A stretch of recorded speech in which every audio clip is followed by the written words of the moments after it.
Hello ஹேவிவர்ஸ் இந்த வீடியோவில் பார்த்தீங்கன்னா ராஜஸ்தான் ராயல்ஸ் டீம்ஸ் 2025 ஒரு ப்ரிவியூ தான் பார்க்க போகிறோம்.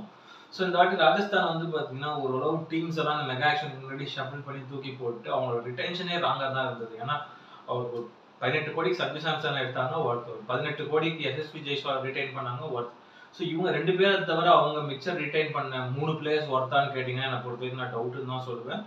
எஸ்பெஷலி வந்து பார்த்தீங்கன்னா இவரை 14 கோடி கொடுத்து ரியான் பராக் எடுத்தாங்க. அதுவே எனக்கு கொஞ்சம் ஒரு காஸ்ட்லி ஒரு ரிட்டென்ஷனாக தான் எனக்கு பட்டுது. ஆக்சுவலாக ரிட்டென்ஷனாக தான் அவங்க வந்து ரிட்டைன் பண்ணிட்டாங்க. அதே மாதிரி என்ன துருவ் ஜோரல் அவருக்கும் ஒரு 14 கோடி, அதுவும் வந்து என்னை பொறுத்த வரைக்கும் ஒரு அன்னெசரியான ஒரு ரிட்டைன் அப்படின்ற மாதிரி தான் ரிட்டென்ஷன் தான் அப்படின்னு தான் படுது. மெயினாக சிம்ரன் ஹெட்மேயர் அவருக்கும் ஒரு 14 கோடி கொடுத்து ரிட்டென்ஷன் பண்ணாங்க.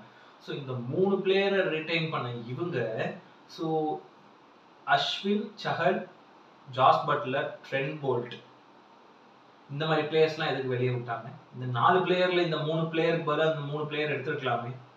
அது அவங்க பண்ண ஒரு பெரிய காஸ்ட்லி மிஸ்ஸாக தான் நான் பார்த்தேன். நான் என்னடா ரிட்டென்ஷன் இதுவே மொக்கையா இருக்கு அப்படின்ற மாதிரி தான் எனக்கு ஃபீல் ஆச்சு. பட் ரிட்டென்ஷன் அப்பயே தெரிஞ்சு போச்சு, இந்த டீம் க்ளோஸராக இந்த வாட்டி என்னடா எடுத்து வச்சிருக்கீங்க டீம் அப்படின்ற மாதிரியான ஒரு ஃபீல் தான் எனக்கு பட்டுது. ஏன்னா அந்த ரிட்டென்ஷன் டைம்ல இதுக்கு மேலே அவங்க எப்படி பிளேயர்ஸ் எடுப்பாங்க அப்படின்னு துருவ் ஜோரல் கிட்ட அவங்க என்ன பார்த்தாங்கன்னு தெரியல. 14 கோடிக்கு ஒரு ஒர்த்தான்றது. அதே மாதிரி சரி ஓகே, ரியான் பராக் கூட நல்ல ஒரு ஃபியூச்சர், நல்ல ஒரு நீட்டான ஒரு பேட்டர், உங்களுக்கு நல்லா பெர்ஃபார்ம் பண்ணிருக்காரு. ப்ரீவியஸ் சீசன் அவர் ஒரு 14 கோடி கொடுத்து எடுத்தாங்க. அது ஒரு ஹையஸ்ட் பை தான், ஒரு பெரிய ரிட்டென்ஷன் தான், ஒரு பெரிய அமௌண்ட் தான். பட் பரவாயில்ல ஒத்துக்கலாம். பட் துருவ் ஜோரல்லாம் எதுக்கு இவ்வளோ காசு? அது மாதிரி சிம்ரன் ஹெட்மேயருக்கு ஏன் 11 கோடி?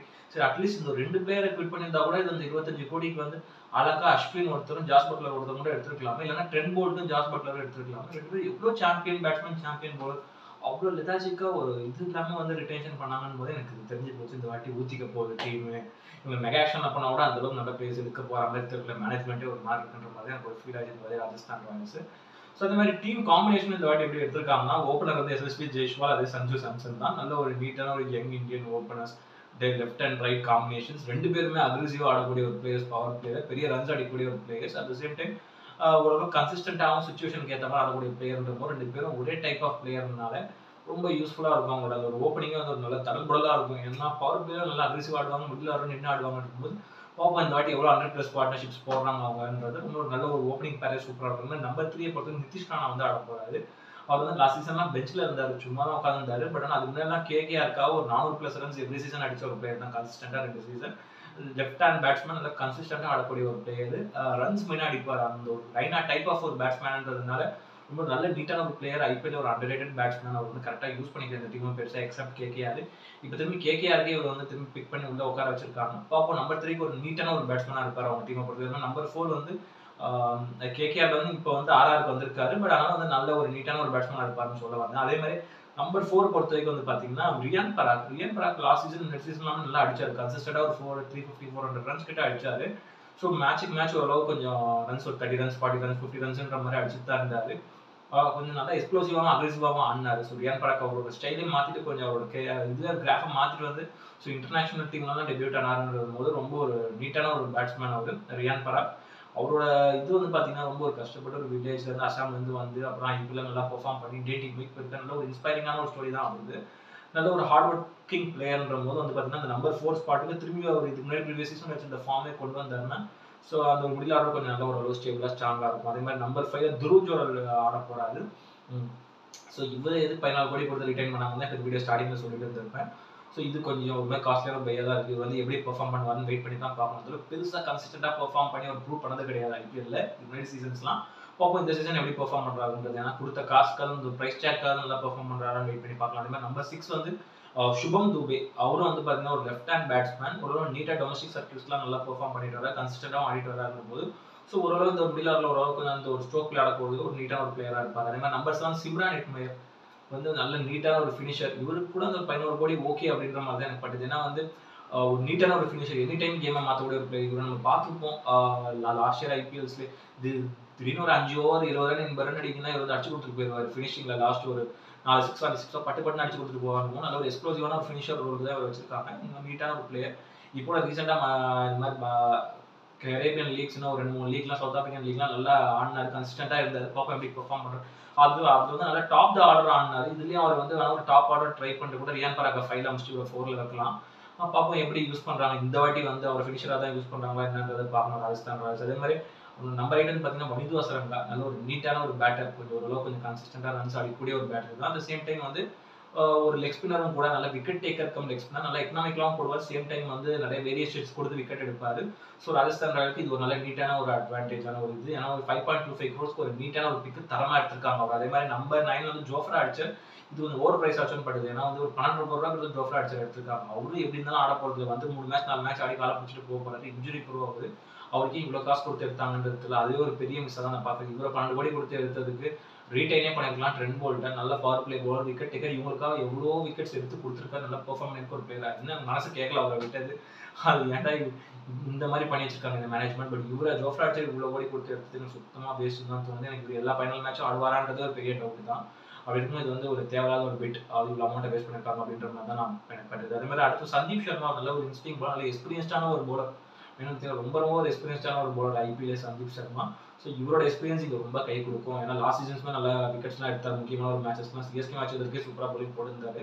அதுக்கு முன்னாடி ப்ரீவியஸ் லாஸ்ட் சீசனுக்கு பின்னாடி சீசன்லாம் தோனிக்கே செம்மையாக போட்டவர் தான் இது. பார்ப்போம் இவர் எப்படி இந்த வாட்டி நல்லா அவங்களோட எக்ஸ்பீரியன்ஸை கொண்டு வந்து அவங்களோட அந்த ஒரு போலிங் யூனிட்டை லீட் பண்ணுறாருன்றதை பார்ப்போம். அதே மாதிரி நம்பர் 11 பொறுத்த வரைக்கும் துஷார் தேஷ்பாண்டே லாஸ்ட் சீசன்லாம் சிஎஸ்கேக்கா பிரமாதமா போட்ட போலர். ஃபர்ஸ்ட் ஒரு காலத்தில் வாரிவாலெல்லாம் இருந்தார் ஒரு 2 சீசனுக்கு முன்னாடி. லாஸ்ட் ஒரு 2 சீசன்ஸ் தான் நல்லா எக்கனாமிக்கலாகவும் விக்கெட் டேக்கராகவும் இருக்கார். கன்சிஸ்டண்டாக ஒரு 10 பால் ஒரு விக்கெட் எடுக்கிறாருன்னா பார்த்துக்கோங்க. அந்த அளவுக்கு வந்து கன்சிஸ்டன்ட் விக்கெட் டேக்கர், ரொம்ப நீட்டான ஒரு போலர். அவர் வந்து ஏன் சிஎஸ்கே மிஸ் பண்ணாங்கன்னு எனக்கு தெரியல. பட் ஆனால் இவங்க நல்லா எடுத்துக்கிட்டாங்க நீட்டா. ஒரு ரைட் ஆர்ம் பேஸ் போலர்ன்றதுனால ரொம்ப ஒரு யூஸ்ஃபுல் பையா இருப்பார் இவங்க டீம்ல. ஏன்னா இவங்க பார்த்தீங்கன்னா போலிங் பிளே சந்தீப் சர்மா, துஷார் தேஷ்பாண்டேலாம் ஒரு நல்ல வேரியேஷன்ஸ் போடக்கூடிய போலர். பிளஸ் விக்கெட் டேக்கிங் போலர்ஸ்னால நிறைய விக்கெட் டேக்கிங் போலர்ஸ் வச்சிருக்காங்க. ஜோஃப்ரா ஆர்ச்சர் மட்டும் தான் கொஞ்சம் இன்ஜுரி ப்ரோவா இருந்தாலும் கொஞ்சம் பயமா இருக்கு. அவரும் கொஞ்சம் பார்த்து அவர் அப்படியே ஆட வச்சாங்கன்னா, அவரும் இன்ஜுரி இல்லாமல் இருந்தாருன்னா போலிங் லைனப் பொருளும் நல்லாவே தான் இருக்கும். ஏன்னா நம்பர் 12 வந்து பார்த்தீங்கன்னா இம்பாக்ட் பிளேயரா மகேஷ் தீக்ஷனா வரப்போறாரு. ஒரு மிஸ்ட்ரி ஸ்பின்னர், ஒரு மிஸ்ட்ரி ஆஃப் ஸ்பின்னர் ஸ்ரீலங்காவில். இவரும் சிஎஸ்கேல தான் வந்திருக்காரு. ஒரு நீட்டான ஒரு பிளேயர் அவர். பட் ஆனால் சிஎஸ்கே வந்து அவர்கிட்ட ஒரு பெரிய பிரச்சனை என்னன்னா ஃபீல்டிங் தான். அந்த பெருசாக ஃபீல்டிங் பண்ண முடியாது. அதெல்லாம் சும்மா இம்பாக்ட் பிளேயராக வந்து ஒரு 4 ஓவர் போட்டு போயிட்டோம். அதுதான் என்ன பொறுத்த வரைக்கும் பெஸ்ட்டு படுது அவருக்கு. அப்போ எப்படி ஒரு மோஸ்ட் ஆஃப் இம்பாக்ட் பிளேயராக தான் யூஸ் பண்ணுவாங்க. நல்லா வந்து எக்கனாமிக்கெலாம் போடக்கூடிய ஒரு போலர் தான். அப்போ ஃபர்ஸ்ட்லாம் ஒரு போலிங் கொஞ்சம் வந்து ஸோ டென்னாக நாங்கள் இப்போ லாஸ்ட் ஒரு 2 இயராக வந்து பார்த்தீங்கன்னா ஒரு பற்றி ஓவர் ரேட்டடாக நிறைய ஹைப் கொடுத்தாங்க. ஸோ ஒரு ஐபிஎல்குள்ளே வரும்போதெல்லாம். பட் ஆனால் அதுக்கப்புறம் ஒரு பயங்கரமாக அடி வாங்கினார் எல்லா லீக்லையுமே போயிட்டு. பட் ஆனால் எக்கனாமிக்கான ஒரு போலர் பார்ப்போம். ஸ்ரீலங்காக்காக நல்ல நீட்டான ஒரு பிளேயர். ஸோ எப்படி பெர்ஃபார்ம் பண்ணுறாருன்றது இந்த சீசன் வெயிட் பண்ணி தான் பார்க்கணும். ஸோ ஓவராலாக வந்து பார்த்தீங்கன்னா ஆர்ஆர் ஸ்குவாட் ஓரளவு ஓகேவான ஒரு மாதிரி பேலன்ஸ்டாக தான் இருக்குது. இந்த டீம்லேயே வந்து பார்த்தீங்கன்னா பேட்டிங் தான் ஒரு சின்ன மைனஸாக இருக்குது. போலிங்கும் ஓரளவு ஒரு மாதிரி கன்சர்னாக தான் இருக்குது. மெயினாக வந்து பார்த்தீங்கன்னா நல்லா ஜென்யூன் விக்கெட் டேக்கர்ஸ்லாம் பெருசாக யாரும் இல்லை. ஓரளவு போலர்ஸ் தான் இருக்காங்க. பட் யாராவது ஆப்போசிட் சைடில் பெரிய பேட்ஸ்மேன்ஸ் அடிச்சு நவுத்திட்டாங்கன்னா இவங்கெல்லாம் கதறி ஓடுவாங்க. அந்த மாதிரியான ஒரு போலிங் லைனப் தான். ஓரளவு சந்தீப் சர்மா, துஷார் தேஷ்பாண்டே இவங்களாம் ஓரளவு விக்கெட் டேக்கர்ஸ்ன்றனால ஒரு சின்ன நம்பிக்கை இருக்கு. ஸோ பேட்டிங் எஸ்எஸ்வி ஜெய்ஸ்வால், சஞ்சு சாம்சன் தான் பெருசாக நம்பி இருக்கு டீம். ஸோ அந்த ஒரு மிடில் ஆர்டர் கொஞ்சம் வீக்காக தான் இருக்கு. போலிங்கும் நிறையாவே வீக்காக தான் இருக்குன்ற போது அந்த ஸ்குவாட் செலக்ஷனே ஓரளவு பெரிய மிஸ்ஸாக தான் நான் பார்த்தேன். இந்த வாட்டி அவங்க செமிஃபைனல் வரதுக்கு பாசிபிள் இல்லை அப்படின்ற மாதிரி தான் சொல்லுவேன். லாஸ்ட் டைம் வந்து தாங்க ஒரு நீட்டான ஒரு ஸ்குவாட் வச்சிருந்தாங்க. இந்த டைம் ஷார்ட் அவங்க ரிடக்ஷன் பண்ணும் போதே எனக்கு தெரியும் இந்த டீம் செமிஃபைனல் கூட வராது அப்படின்றது. இப்போ ஆக்ஷனுக்குலாம் எடுத்து இப்போ ஒரு டீமை மொத்தமாக அனலைஸ் பண்ணும்போது கூட எனக்கு தோணுது இவங்க வந்து ஒரு செமிஃபைனல் கூட வர ஒரு பாசிபிள் இல்லாத ஒரு டீம் தான் அப்படின்ற மாதிரி. அதுவே ஜோஃப்ரா ஆர்ச்சர் அவர் இன்ஜுரி ஆயிட்டாருன்னா ஒரு பேக்கப் ஆஃப் அசலுல்லா ஃபருக்கி வச்சிருக்காங்க. அவரும் வந்து ஒரு நீட்டான ஒரு பேசர். அவரு கண்டிப்பாக விக்கெட் டேக்கரான்னு சொல்ல முடியல. பட் ஓரளவு கொஞ்சம் கன்சிஸ்டண்டாக போடுவார் டீம் ஆப்கானிஸ்தானுக்கு. அப்போ அவர் ஒரு பேக்கப்பாகவும் வச்சிருப்பாங்க. அதே மாதிரி துஷார் தேஷ்பாண்டேக்கு பதிலாக ஆகாஷ் மத்வால் அவரும் வந்து ஒரு பேக்கப்பாக இருப்பார் ஒரு பேஸ் பவுலராக. ஸோ ஆகாஷ் மத்வால் நீட்டாக வந்து டொமஸ்டிக் சர்க்யூட்டில் நல்ல விக்கெட் டேக்கராக தான் போட்டுட்டு இருக்காரு. பாப்பா எப்படி யூஸ் பண்ணுறாங்கன்றது. பட் ஓவராலாக ஓரளவு ஒரு நீட்டான ஒரு ஸ்குவாட். இந்த வாட்டி நான் இதுதான் செமிஃபைனல் வரதுக்கு பாசிபிள் இல்லை தான். ராயல்ஸை பொறுத்த வரைக்கும் வந்து பார்த்தீங்கன்னா வருஷம் நல்லா தான் பெர்ஃபார்ம் பண்ணுவாங்க. ஃபர்ஸ்ட் ஹாஃப்ல, செகண்ட் ஹாஃப்ல இப்போ ஃபர்ஸ்ட் ஹாஃப்ல ஒரு 7 மேட்சும் ஜெயிச்சிருவாங்க. செகண்ட் ஹாஃப்ல ஒரு 7 மேட்ச்ல 6 மேட்ச் தோப்பாங்க. அந்த மாதிரியான ஒரு டீம் தான் ராஜஸ்தான் ராயல்ஸ். லாஸ்ட் ஒரு 3 வருஷமா தான் ஃபாலோ பண்ணிட்டு வராங்க. நல்ல ஸ்குவாடை வச்சிருந்து. பட் அப்படின்னு லாஸ்ட் சீசன்லாம் செமிஃபைனல்ஸ்ல வந்து தோத்தாங்க. ஒரு மாதிரி அன்லக்கியஸ்ட் டீம் தான். அந்த ஃபர்ஸ்ட் சீசன் கப் அடிச்சாங்க. அதுக்கப்புறம் பெருசாக எதுவும் அவங்களால பண்ண முடியல. நல்ல பிளேயர்ஸ் உள்ள இருந்தாங்க. ஒரு அன்லக்கியான ஒரு டீம் தான். ஓரளவு டீம் கோஆர்டினேஷன் இருந்தாலும் ஏதோ ஒரு இடத்துல மொத்தமா சொதப்பிடுவாங்க அந்த டீம். அதே மாதிரி தான் இந்த வாட்டி வந்து பாத்தீங்கன்னா அந்த அளவுக்கான ஒரு பிளேயர்ஸ் கூட உள்ளுக்குள்ள இல்லாத போது இந்த வாட்டி கண்டிப்பா 8th and 9th பிளேஸ்ல போய் தான் முடிக்க போறாங்க. ரொம்ப ஒரு சேட் ரியாலிட்டி. அதுதான், எதுவும் செய்ய முடியாது. பாப்போம் எப்படி பெர்ஃபார்ம் பண்றாங்கன்றது. அடுத்த டீமா வந்து பாத்தீங்கன்னா வந்து பஞ்சாப் கிங்ஸ் தான் பார்க்க போறோம். பஞ்சாப் கிங்ஸ் வந்து பாத்தீங்கன்னா இந்த வாட்டி ஒரு நல்ல நீட்டான ஒரு ஸ்குவாட் தான் எடுத்திருக்காங்க. ஆக்ஷன்ல அப்போ அவங்க பிட் பண்ணும் போதெல்லாம் எல்லாத்துக்கும் தூக்குறாங்க அப்படின்ற மாதிரி தான் ஒரு மாதிரி யோசிச்சோம். ஓவராலா அந்த ஒரு ஸ்குவாட் காம்பினேஷன் வந்து அனலைஸ் பண்ணி பார்க்கும்போது பிரமாதமா இருக்கு டீம். ஏன்னா ஸ்ரேயாஸ் ஐயர்லாம் கிட்டத்தட்ட 24-25 கோடி கொடுத்து எடுத்திருக்காங்க. ஒரு நல்ல ஒரு காஸ்ட்லியஸ்ட் பை தான் அவருமே வந்து பாத்தீங்கன்னா ரொம்ப நீட்டா போயிட்டு எடுத்துக்கிட்டே போயிட்டாங்க ஸ்ரேயாஸ் ஐயர். பட் ஆனா அவங்க நீட்டான உண்மையில வந்து இப்போ நல்ல ஃபார்ம் இருக்கக்கூடிய ஒரு பேட்டருக்கு வந்து ஒரு நீட்டான ஒரு சாம்பியன்ஸ் வின்னிங் ஒரு கேப்டன்றதுனால அந்த காசு ஒர்த்து தான். ஃபர்ஸ்ட் நான் யோசிச்சேன் எதுல இவ்வளவு காசு போட்டு அவர் எடுத்தாங்கன்றது. பட் ஆனா இந்த வாட்டி பஞ்சாப் இது வரைக்கும் அவங்க பெருசா எதுவும் பெர்ஃபார்ம் பண்ண முடியல. அவங்களும் வந்து ஒரு மினி ஆர்சிபி தான். இருக்கும் இந்த வாட்டி அவங்க எப்படியே கப்பை அடிச்சாங்கன்ற ஒரு முனப்புல ரிக்கி பாண்டிங்க உள்ளுக்குள்ள கோச்சா கொண்டு வந்து ஒரு மினி ஆஸ்திரேலியா டீமை உள்ளுக்குள்ள உருவாக்கி அதுக்கு ஒரு நல்ல கேப்டனா வேணுன்றதுக்காக வந்து ஸ்ரேயாஸ் ஐயரை உள்ள கொண்டு வரதெல்லாம் வந்து நல்ல நீட்டான ஒரு action dynamics and strategy. Action அப்படியே பார்த்தேன். கண்டிப்பா இந்த டீம் இந்த வாட்டி செமிஃபைனல் போகும். இத்தனை நாள் இவங்களுக்கு இருந்த எல்லா திருஷ்டியும் ஒளிஞ்சு போச்சு அப்படின்ற மாதிரி தான் நான் பார்த்துருந்தேன். ஏன்னா இவங்களுக்கு வந்து பாத்தீங்கன்னா ஓப்பனிங் காம்பினேஷனே செம்மையா இருக்கும். ஏன்னா Josh Inglis with Prabhsimran Singh. So Prabhsimran Singh வந்து பாத்தீங்கன்னா ஒரு right hand batsman cum wicket கீப்பரும் கூட. அட் சேம் டைம் வந்து லாஸ்ட் சீசன்லாம் பஞ்சாப்காக நல்ல கன்சிஸ்டன்டா ரன்ஸ் அடிச்ச ஒரு பிளேயர். நல்ல அக்ரெசிவான ஒரு எக்ஸ்ப்ளோசிவான ஒரு ஓப்பனர். டக்குன்னு ஒரு 6 ஓவர்ல ஒரு 60 ரன் வரணும்னா அவர் யூஸ்ஃபுல்லா அவர் ஒரு 35 ரன்ஸ் அடிப்பார் ஒரு 15 பால்ன்ற போது.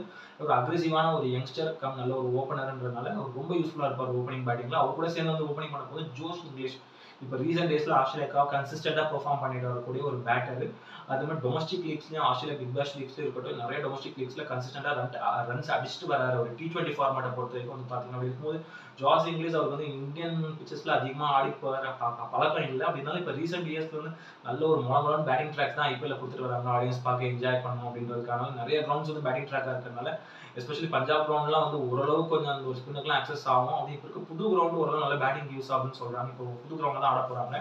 பார்ப்போம் ஜோஸ் இங்கிலீஷ் எந்த அளவுக்கு அவர் இந்த வாட்டி பெர்ஃபார்ம் பண்றாங்கன்றது. பட் நிறைய பேர் ஹைலி ரேட்டடா தான் சோஷியல் மீடியாஸ்ல சொல்லிட்டு வராங்க செம்ம பிக் ஒரு ஓப்பனிங் ஸ்பாட்டுக்கு அப்படின்றது. பட் என்ன பொறுத்த வரைக்கும் இந்த வாட்டி பெர்ஃபார்ம் பண்ணதுக்கு அப்புறம் தான் சொல்ல முடியும் எந்த மாதிரியான ஒரு பேட்டர் அப்படின்றது இந்தியன் கண்டிஷன்ஸ்ல. அதே மாதிரி நம்பர் 3 பொறுத்த வரைக்கும் வந்து பாத்தீங்கன்னா ஸ்ரேயாஸ் ஐயர் ஒரு தரமான ஒரு கேப்டன். நல்ல நீட்டான ஒரு கேப்டன் கூல். அந்த டீம் கரெக்டா வழிநடத்தி கொண்டு போவார். பேட்டிங் நல்லா கன்சிஸ்டன்டா அடிப்பார். ரன்ஸ் கொஞ்சம் அப்படியே ஸ்லோ ஸ்டார்ட் கொடுத்து அதுக்கப்புறம் ஒரு செகண்ட் கியர்ல கொஞ்சம் கன்சிஸ்டன்டா ரன்ஸும் பவுண்டரிஸும் அடிக்கும் மாதிரியான ஒரு பேட்ஸ்மேன்றதுனால அவ்வளோ கோடி கொடுத்தோன்னு இல்லை. இவருக்குலாம் இவ்வளோ கோடி ஓவர் ப்ரைஸ் தான் நான் நினைச்சிட்டு தான் இருந்தேன். பட் ஆனால் கண்டிப்பாக ஒரு ஒர்த்தான ஒரு பிக்கு. இவரால் மட்டும்தான் பஞ்சாப்க்கு கப் வாங்கி கொடுக்க முடியுன்ற விதி இருக்குது. அது யாராலையும் மாற்ற முடியாதுன்றதுனால இவரை கரெக்டாக கொண்டாந்து உள்ளுக்குள்ள கேப்டனாக போட்டிருக்காங்க. அதே மாதிரி நம்பர் 4 வந்து மார்க்கஸ் ஸ்டோனிஸ் எடுத்திருக்காங்க. அதுவும் ஒரு நல்ல ஒரு ஸ்மார்ட்டான ஒரு பை தான். மார்க்கஸ் ஸ்டோனிஸ் வந்து பார்த்தீங்கன்னா சும்மா 4 மேட்ச் 5 மேட்ச்சுக்கு ஒரு 50ஓ இல்லை ஒரு 100ஓ வந்து ஒரு பெரிய 100 அடிச்சு கொடுத்துட்டு போய் முக்கியமான ஒரு மேட்ச்சில். ஸோ போலிங் இப்போ அந்த அளவுக்கு பெருசாக போகிறதில்ல. கொஞ்சம் ரன்ஸ் வாரி தான் வழங்கிட்டு இருக்காரு. பட் ஆனால் பேட்டிங்கை பொறுத்த வரைக்கும் நீட்டாக ஆடக்கூடிய ஒரு பிளேயர் தான். கொஞ்சம் ஸ்லோ ஸ்லாட் கொடுத்து அக்ரெசிவாக ஆடக்கூடிய ஒரு பிளேயர். ஸோ லாஸ்ட் சீசன் கூட நல்லா தான் அடிச்சு ஓரளவு பெர்ஃபார்ம் பண்ணாரு. அவர் அந்த ஒரு ஃபார்ம்ல திரும்பி வந்து இந்த சீசன் நல்லா ஃபார்ம்ல இருந்தாருன்னா அவங்க டீம் அந்த ஒரு மிடில் ஆர்டர் ஓரளவு ஸ்ட்ராங்காக இருக்கும். பிகாஸ் அந்த மாதிரியான ஒரு பிளேயர்ஸ்லாம் உள்ளுக்குள்ள ஃபார்ம் பண்ணிட்டாங்கன்னா எல்லா காம்பினேஷன் ஸ்ரேயாஸ் ஐயர் மார்க்கஸ் ஸ்டோனிஸ்லாம் வெளியாயிடும். அந்த ஒரு ஸ்குவாடே வந்து ரொம்ப நல்லா இருந்தது மிடில் ஆர்டர்னால வந்து அவரோட ஃபார்ம் ரொம்ப ரொம்ப முக்கியம் அந்த டீமுக்கு. அதே மாதிரி நம்பர் 5 கிளின் மேக்ஸ்வெல். அவரும் வந்து பார்த்தீங்கன்னா இப்போ ரீசெண்ட் இயர்ஸ்லாம் கொஞ்சம் ஃபார்ம் அவுட்ல தான் இருக்காரு. பட் ஆனால் ஸோ ஆஸ்திரேலியா ஜெர்சியை போட்டால் மட்டும் அடிக்கிறாரு அப்படின்ற மாதிரி இந்த வாட்டி இவர் வந்து கீப் பண்ணி கோச்சனால வா மேக்ஸ்வெல் அப்படின்னு இவரையும் பிக் பண்ணி எடுத்துக்கிட்டாரு. ஸோ இவரும் வந்து ஒரு ஆண்டியான ஒரு பவுலர் தான். இந்த மாதிரியான லக்னோ கண்டிஷன்ஸ், வாங்கடே கண்டிஷன்ஸ், சேப்பா கண்டிஷன்ஸ்லாம் ஒரு ஆண்டியா பவுலிங் போட்டு விக்கெட் எடுப்பாரு. ஸோ பேட்டிங்கும் நீட்டாக ஆடுவார். எஸ்பெஷலி பேட்டிங் பிச்சர்ஸ் அந்த சின்னசாமி பிச் மாதிரிலாம் ஆடிச்சுன்னா உரிச்சு எடுத்துருவார் பேட்டிங்ல. இப்போ கொஞ்சம் ஃபார்ம் அவுட்ல இருக்காரு. இன்னும் மேக்ஸ்வெல் மாதிரி பிளேயர்லாம் திரும்பி ஃபார்முக்கு வந்தாங்கன்னா அது ஒரு மிடில் ஆர்டர் ஓவர் எக்ஸ்ப்ளோசிவ் ஆகிடும், செம்மையாகிடும், டேஞ்சரா. பாப்பா எப்படி மேக்ஸ்வெல் திரும்பி ஃபார்ம் வந்து பிரிச்சு வாங்குறாருன்றது. அதே மாதிரி நம்பர் 6 வந்து பார்த்தீங்கன்னா சஷாந்த் சிங். அவர் லாஸ்ட் சீசனே வந்து செம்மையா ஆடி ஒரு 350 380 ரன்ஸ் கிட்ட சம்திங் பிளஸ் ஏதோ அடிச்சிருந்தாரு. ஸோ கன்சிஸ்டன்டா ஆடினாரு பஞ்சாபுக்காக. லாஸ்ட் அந்த பஞ்சாப்ல அந்த சீரீஸ்ல சீசன்ஸ்ல அவங்க லாஸ்ட் ஜெயிச்ச மேட்சஸ்லாம் அவங்க தான் முக்கியமான ஒரு காரணம் வந்து அவர் கூட அஸ்டோஷ் சர்மா இருந்தாரு. இப்போ அவர் வேற டீம் போயிட்டாரு. இவர் கன்சிஸ்டன்டா அடிச்சாரு. பார்ப்போம் இந்த சீசனும் அந்த ஒரு லோயர் கிரவுண்ட் ஆர்டர்ல ஓரளவுக்கு கொஞ்சம் ஃபினிஷிங் ரோல் தான் பண்ண போறாரு. எப்படி அடிக்கிறாருன்றது பார்ப்போம். ஸோ ஓவரால் பேட்டிங்ல அந்த ஒரு லோயர் ஆர்டர் வரைக்கும் நல்ல ஒரு அக்ரெசிவ் பேட்டர்ஸ் இருக்காங்க. பார்ப்போம் எப்படி பெர்ஃபார்ம் பண்றாங்கன்றது. அதே மாதிரி நம்பர் 7 வந்து பார்த்தீங்கன்னா நெஹல் வதேரா. அவரும் வந்து ஒரு லெஃப்ட் ஹேண்ட் பேட்ஸ்மேன், ஒரு எக்ஸ்ப்ளோசிவான ஒரு பேட்ஸ்மேன். இவரும் அந்த ஒரு ஃபினிஷிங் ரோல் நல்லா நீட்டாகவே பண்ணுவாருன்னும் போது ஸோ இவங்களோட பேட்டிங்ல எங்க பார்த்தாலும் அக்ரெசிவ் ஹிட்டர்ஸ் இருக்கிறதுனால ஒரு நல்ல நீட்டான ஒரு பேட்டிங் ஸ்குவாடா தான் இருக்கு. கோச் ரிக்கி பாண்டிங் நல்லா தான் ஆக்ஷன் டைனமிக்ஸ் யூஸ் பண்ணி எடுத்திருக்காரு. அதே மாதிரி நம்பர் 8 வந்து பார்த்தீங்கன்னா மார்க்கோ ஜான்சன். அவர் வந்து பார்த்தீங்கன்னா ஒரு நீட்டான ஒரு பேஸ் பவுலர், ஒரு லெஃப்ட் ஆர்ம் பேஸ் பவுலர். அதே மாதிரி வந்து ஒரு ரைட் ஹேண்ட் பேட்ஸ்மேன்றனால வந்து பார்த்தீங்கன்னா சவுத் ஆஃப்ரிக்காவை இப்போ ரீசெண்டாக எல்லா ஃபார்மேட்டும் ஆடுறாரு, கன்சிஸ்டன்ட்டாகவும் ஆடிட்டு வராரு. ஸோ விக்கெட் டேக்கரா இல்லையான்றது வந்து கேட்டிங்கன்னா பேஸ்ட் ஆன் கண்டிஷன் பொறுத்து தான் சொல்ல முடியும். ஏன்னா வந்து பார்த்தீங்கன்னா கொஞ்சம் ரன்ஸும் வாரி வழங்குற ஆள் தான் இவர். அட் சேம் டைம் விக்கெட்டும் எடுப்பாரு, நல்லா ஹை பவுன்ஸ் போடுவார். பட் இவரு ஓவரே அடிச்சு உரிச்சுவாங்க எல்லா டீமுமே, எஸ்பெஷலி T20 பொறுத்த வரைக்கும் வந்து பார்த்தீங்கன்னா பாப்பா எப்படி பெர்ஃபார்ம் பண்ணுறாரு. ஓரளவு நல்ல ஹைலி டேலண்டான ஒரு பிளேயர். சவுத் ஆஃப்ரிக்கா நிறைய நல்லா பெர்ஃபார்ம் கொடுத்துருக்காரு. அதுமாதிரி ஐபிஎல் சன்ரைசர்ஸ்க்காக நல்லா பெர்ஃபார்ம் பண்ண ஒரு பிளேயர் தான். இந்த வாட்டி வந்து பஞ்சாப் கிங்ஸ் காட போறாரு. எப்படி பெர்ஃபார்ம் பண்றாரு வெயிட் பண்ணி தான் பார்ப்போம். இந்த மெயினா பேட்டிங்கை பொறுத்த வரைக்கும் அக்ரெசிவ் ஆடக்கூடிய ஒரு பேட்டர் அப்படின்ற போது அவர் வந்து 2-in-1 பேக்கேஜ் ஆல்ரவுண்டர்ல பார்ப்போம் எப்படி அவர் யூஸ் பண்றாங்கன்றது. அதே மாதிரி ஸோ நம்பர் 9 வந்து ஹர்ஷதீப் சிங். இப்போ ரீசெண்டாக லாஸ்ட் ஒரு 2 இயர்ஸாக இந்தியன் T20 டீமில் கன்சிஸ்டண்டாக விக்கெட் எடுத்துட்டு வராரு. பவர் பிளே போலராகவும் இருக்காரு, அது மாதிரி டெட் போலராகவும் இருக்காருன்ற போது பார்த்தீங்கன்னா அது ஒரு பும்ராக்கு ரீப்ளேஸ்மெண்ட்டாக தான் இந்தியன் டீமுக்குள்ள வந்தாரு. இப்போ பும்ரா லெவலுக்கு வர அளவுக்கு வந்து ஸ்டேட்டஸில் உறந்துட்டாருன்னா அந்த அளவுக்கான ஒரு விக்கெட் டேக்கர் ப்ளஸ் அந்த அளவுக்கான ஒரு உழைப்பு தான் அவர்கிட்ட இருந்து. ஹர்ஷதீப் சிங் ஒரு தரமான ஒரு பிக்கு. இவங்க வந்து ஆல்ரெடி அவரை வந்து வெளியே விட்டு எடுத்திருக்காங்க திரும்பி. நான் ஃபர்ஸ்ட் ஏன் ரிட்டைன் பண்ணலாம் அப்படிலாம் யோசிச்சேன், பட் வெளியே விட்டு தான் அவர் எடுத்தாங்க. அது எனக்கு ஆக்சுவலி ஒரு ஸ்டாக்காக தான் இருந்தது பார்க்கும்போது. ஒரு ஸ்மார்ட்டான ஒரு பிக்கு. அதே மாதிரி வந்து பார்த்தீங்கன்னா நம்பர் 3 வந்து ஹர்ப்ரீத் பிரா. அவரும் வந்து ஒரு left arm slow left arm bowler plus ஒரு லெஃப்ட் ஆர்ம் பேட்ஸ்மேன் அவர். ஸோ நல்ல ஒரு ஸ்லோ லெஃப்ட் ஆர்ம் ஸ்பின்னர்ன்றனால வந்து பார்த்தீங்கன்னா கன்சிஸ்டண்டாக ரன்ஸ் வந்து கொடுக்காம ஓரளவு வந்து கட்டுப்படுத்துவார். நிறைய இடங்கள் வந்து பார்த்தீங்கன்னா எக்கனாமிக்கலாக போலிங் போடுவார். பேட்டிங் ஓரளவு கொஞ்சம் வந்து ஸ்டேபிளாக ஆடக்கூடிய ஒரு பேட்டர்னால ஸோ அவரோட பொசிஷனும் ரொம்ப ஒரு யூஸ்ஃபுல்லாக இருக்கும் இந்த டீமில். அதே மாதிரி நம்பர் 11 வந்து பார்த்தீங்கன்னா யுவேந்திர சஹார். அவர் வந்து லைட் ஆர்ம் லெக்கி, சொல்லவே தேவையில்லை. யுவி சஹார் நல்ல கண்டிஷன்ஸை பொறுத்து வந்து விக்கெட்ஸ் எடுப்பார். மெயினாக வந்து எக்கனாமிக்கலாக ஓரளவு டீசெண்டாக போட்டு விக்கெட் 2-3 விக்கெட் எடுக்கக்கூடிய ஒரு போலர். கண்டிப்பாக ஒரு சீசனுக்கு ஒரு 25 விக்கெட்ஸ் மினிமம் எடுத்து அந்த ஒரு ஸோ ஆரஞ்சு கேப் அந்த ஒரு லிஸ்ட்டில் வந்துட்டே இருப்பார். அப்படின்ற போது வந்து பார்த்தீங்கன்னா ரொம்ப ஒரு முக்கியமான ஒரு பவுலராக தான் அவர் இருப்பார் இந்த டீமுக்கு. ஒரு நல்ல ஒரு சாய்ஸ் அவர் எடுத்தது அந்த டீம். ஓவராலாக வந்து பார்த்தீங்கன்னா அந்த நம்பர் 12 வந்து மெயினாக வந்து இம்பாக்ட் பேராக வைஷாக் விஜயகுமார் ஆட போகிறார். அவர் வந்து ஒரு ரைட் ஆர்ம் பேஸ் பவுலர். மோஸ்ட்டாக அவர் தான் யூஸ் பண்ணுவாங்க. லாஸ்ட் சீசனில் ஆர்சிபிக்காக நல்ல விக்கெட்ஸ் எடுத்து கொடுத்தாரு. பட் ஆனால் கொஞ்சம் அடிவாங்கிற கேஸ் தான் அவருமே. பார்ப்போம் எப்படி அவர் யூஸ் பண்ணுறாங்கன்றது.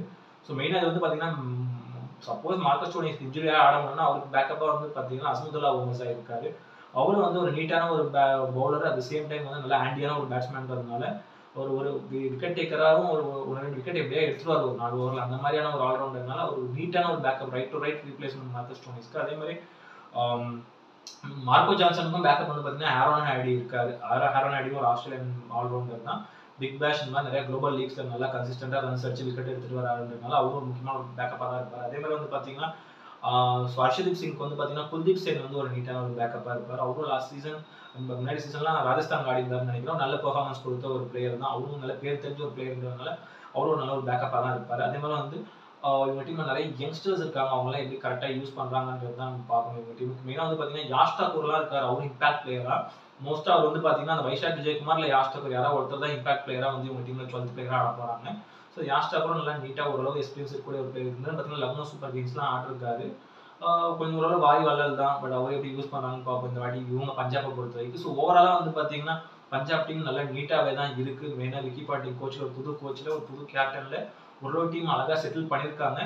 ஸோ போலிங் வந்து கொஞ்சம் முன்ன பின்னா இருந்தால் கூட பேட்டிங் வந்து கடப்பாற மாதிரி இருக்குது. பயங்கரமாக எல்லாருமே அடிக்கக்கூடிய ஒரு பிளேயர்ஸ் தான். எல்லாம் எக்ஸ்ப்ளோசிவான ஒரு பிளேயர்ஸ் தான் முக்கியமான ஒரு விஷயம். ஜோஸ் இங்கிலீஷும் ஃபார்ம் பண்ணிட்டாருன்னா வெறித்தனமான அந்த ஒரு ஓப்பனிங் பேர் அவங்க. மெயினாக இந்த கண்டிஷன்ஸ்க்கு கூட ஜோஸ் இங்கிலீஷ் வந்து இந்த ஷேன் வாட்சன் மைக்கசி மாதிரி இவரும் இந்த டீமுக்காக ஒரு மாதிரி அடாப்ட் ஆகிட்டாருன்னா வெறியா ஆடுவார். செமையாக அந்த டீம் வந்து செமிஃபைனல் வரதுக்கு நிறைய பாசிபிலிட்டிஸ் இருக்குது. ஓரளவு நீட்டான ஒரு ஸ்குவாடு தான் இது. பார்ப்போம் எப்படி யூஸ் பண்ணி இந்த வாட்டி வந்து ஷ்ரேயாஸ் ஐயர் வந்த வரவு இவங்களால கப் அடிக்க முடியுது. ஒரு செமிஃபைனலாவது போக முடியுதான்னு வெயிட் பண்ணியிருந்தேன். ஏன்னா அவங்க பஞ்சாப் செமிஃபைனல் போய் பல வருஷம் ஆகுதுன்னு நினைக்கிறேன். 12-13 வருஷம் கிட்ட ஆகுது. 13 வருஷம் கிட்ட ஆகுதுங்கும் போது பார்ப்போம் இந்த வாட்டியாவது அட்லீஸ்ட் ஒரு செமிஃபைனலாவது போகிறாங்கன்னு வெயிட் பண்ணி பார்க்கணும். ஒரு நல்ல ஸ்குவாடு தான் எடுத்திருக்காங்க. போலிங் ஓரளவு வந்து நல்ல பிளேயர்ஸ் இருக்காங்க. கொஞ்சம் ஃபார்மில் வந்து நல்லா போலிங் போடுறாங்க. இன்னும் யூஸ்ஃபுல்லாக இருக்கும். பார்ப்போம் எப்படி பஞ்சாப் கிங்ஸ் இந்த வாட்டி பெர்ஃபார்ம் பண்ணுறாங்க ஐபிஎல்ன்றது. இந்த வீடியோ பிடிச்சிருந்ததுன்னா லைக் பண்ணுங்க, கமெண்ட் பண்ணுங்க, ஷேர் பண்ணுங்க, இந்த சேனலை சப்ஸ்கிரைப் பண்ணுங்க. வீடியோட லிங்க் உங்க ஃப்ரெண்ட்ஸ் எல்லாருக்கும் ஷேர் பண்ணுங்க. இன்னொரு நல்ல வீடியோவில் மீட் பண்ணலாம். ஓகே ஃப்ரெண்ட்ஸ், தேங்க்யூ, பாய்.